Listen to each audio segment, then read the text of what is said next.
سلام بچه‌ها، چطورید؟ واسید ببین بهتون آموزش میدم که مثلا برین پر دایمن از تو جعبه بذاریم و الان که تو اینجا پر دایمنده.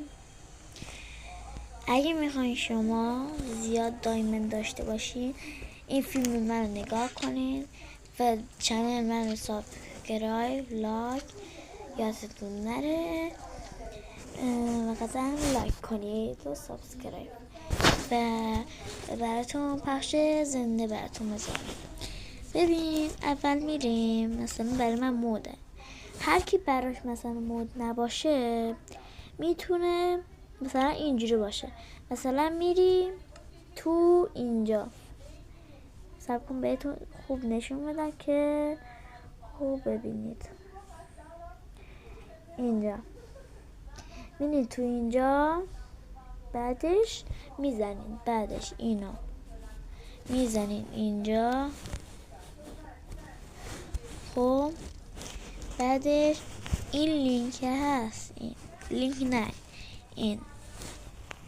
اینو میزنین، اینو میزنین. خب و وارد این میشین. بعدش خب الان که مثلا دایمن نداره، هیچ نداره.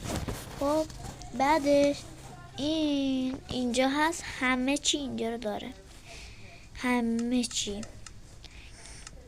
بعدش اینجا باید یه دونه چی بود اسمش تو این.